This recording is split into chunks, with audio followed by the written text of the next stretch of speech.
Once upon a time, there was a young man who worked at a factory. His mentor, an old technician, taught him to talk less, do more, and never stop developing his skills in every aspect of the factory's operations. 10 years later, the old man retired and the young man became a technician himself. He continued to do his work with the same dedication and diligence as he was taught. One day he visited his mentor. The old man saw that he seemed unhappy and asked what was troubling him. The young man sighed and poured his heart out. "I have been following your instructions exactly all these years.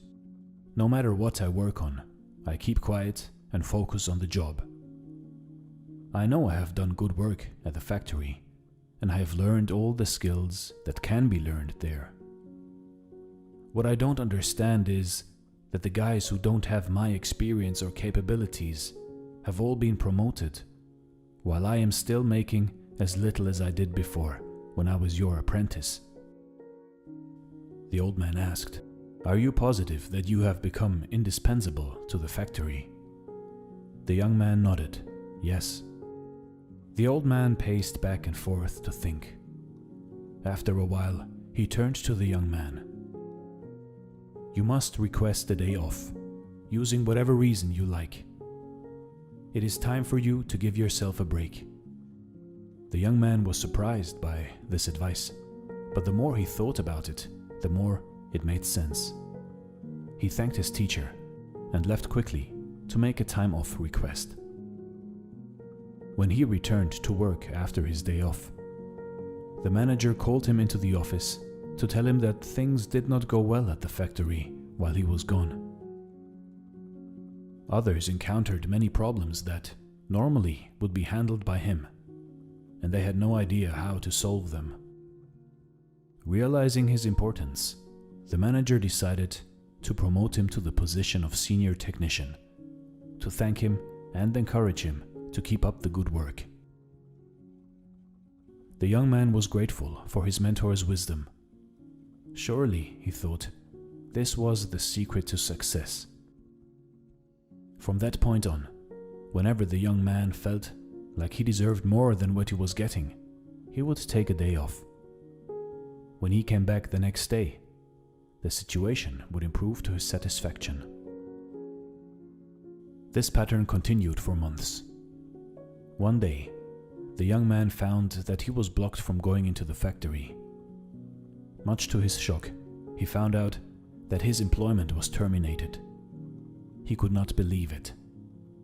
Not knowing what else to do, he went back to see his mentor to try to figure out how things had gone so wrong.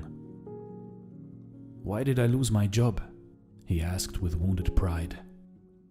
"Did I not do everything as you instructed?" "Actually, you did not, because you heard only half the lesson," the old man shook his head.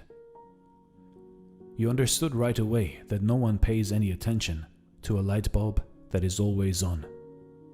It is only when it goes off that people suddenly take notice and realize they've been taking it for granted. You were so eager to apply this understanding that you left before hearing the second half." Second half? It began to dawn on the young man that perhaps he made a big mistake. What was the second half? The mentor spoke slowly to make his point. The second half, more important than the first, is the realization that if a light bulb goes off frequently, then sooner or later it will be replaced with one that is more reliable. Who wants a light bulb that no one can count on to provide illumination? You see, in life, in your life, do you have friends and family members that you take for granted and they're always there for you? What happens if one day they are no longer there? Do not wait for such a day to suddenly realize how important they are. Give thanks today for the good fortune of having them in your life. Also, don't let yourself being taken for granted. But at the same time, do your work and don't stop everything you do just because it doesn't go the way you want it to go. Find the balance in life, and life will reward you with giving you the balance back. This is Dare to Do Motivation Stories. Thanks for watching, and stay blessed.